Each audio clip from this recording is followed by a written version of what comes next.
શહેરી વિકાસના 20 વર્ષ અંતર્ગત રાજ્ય સરકાર દ્વારા અલગ અલગ મહાનગરોની અંદર આ કાર્યક્રમ થઈ રહ્યો છે। આજે મોરબી મહાનગરપાલિકા દ્વારા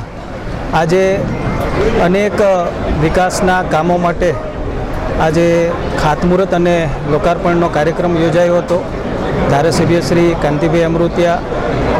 પૂર્વ રાજ્યમંત્રી શ્રી બ્રિજેશભાઈ, કલેક્ટર શ્રી, કમિશનર શ્રી, સૌ લોકોની ઉપસ્થિતિમાં અને આજે એક સાથે 28 કરોડ રૂપિયાના વિકાસના કામોના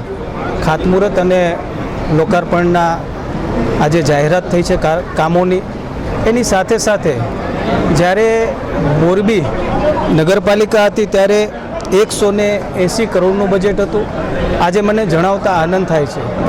મહાનગરપાલિકા બન્યા પછી ચાલુ વર્ષનું 783 કરોડ રૂપિયાનું બજેટ મોરબી મહાનગરને ફાળવવામાં આવ્યું છે। જે પ્રમાણે હમણાં જ કમિશનર શ્રી દ્વારા મોરબીનો મહાનગરનો એક્શન પ્લાન્ટ જે પ્રમાણે હમણાં અહીંયાથી નિહાળવામાં આવ્યો, જોવામાં આવ્યો, આગામી સમયમાં મોરબી મહાનગરની જે પણ ખૂટતી કડીઓ છે, જે પણ જરૂરિયાતો છે, વિકાસની ખૂટતી કડીઓ હોય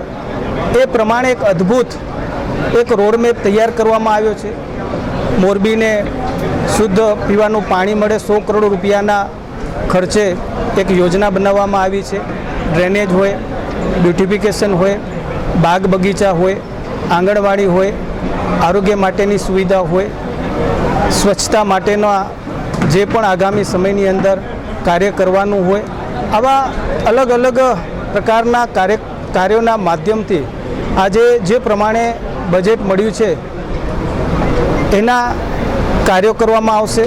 અને 2026-27ના માર્ચ પછીના બજેટની અંદર પણ એનો સમાવેશ કરવામાં આવશે। એટલે કે આગામી સમયની અંદર મોરબીના વિકાસની આ શરૂઆત થઈ છે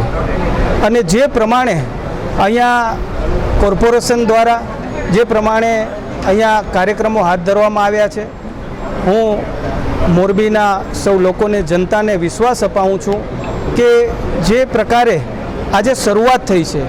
અને આવનાર સમયની અંદર પણ જ્યારે આ કાર્યો થશે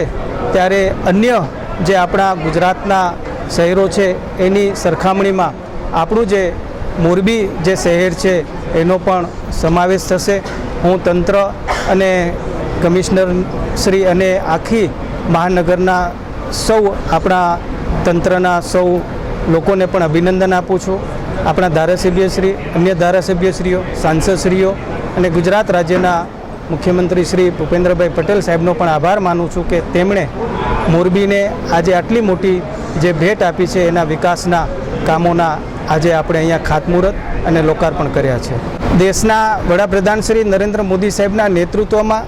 અને જલ શક્તિ મંત્રી શ્રી કેન્દ્ર સરકાર આદરણીય શ્રી CR પાટીલ સાહેબના નેતૃત્વમાં કેચ ધ રેનના જે કાર્યક્રમો સમગ્ર દેશની અંદર ચાલી રહ્યા છે, ગુજરાતની અંદર પણ આપણા મુખ્યમંત્રી શ્રી ભૂપેન્દ્રભાઈ પટેલ સાહેબ, જેમણે પણ બધા જ ધારાસભ્યશ્રીઓ 50 લાખ રૂપિયા આ કાર્યની અંદર એ કેચ ધ રેનની અંદર અને જે વરસાદી પાણી છે કે જમીનમાં સંગ્રહ થાય એના માટે ઉપયોગમાં લેવામાં આવે, જેની પણ જાહેરાત થઈ છે। ત્યારે 8 પોઈન્ટ આજે એવા હતા કે જ્યાં મોરબીની અંદર પાણી ભરાય છે, તો મેં પણ કમિશનર સાહેબને અત્યારે કીધું કે જે મારી ગ્રાન્ટ છે એમાં 25 લાખ રૂપિયાના માધ્યમથી આપણે બોરવેલ બનાવીએ અને બોરવેલના માધ્યમથી જે પાણી ભરાય છે એ પાણીને આપણે જમીનમાં ઉતારીએ। તો આપણે એક જો પહેલ કરશું અને મોડેલ કરશું તો આવનાર સમયની અંદર જે છે કે જ્યાં જ્યાં આ પ્રકારની જે અવ્યવસ્થા થતી હોય તો ત્યાં આપણે એને એક સરસ મજાનું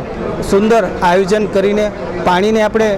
જમીનમાં ઉતારી કરીને ત્યાં કોઈ લોકોને અવગણ ન પડે એ દિશાની અંદર પણ આગળ વધશું। હમણાં જ આદરણીય શ્રી કાંતિભાઈ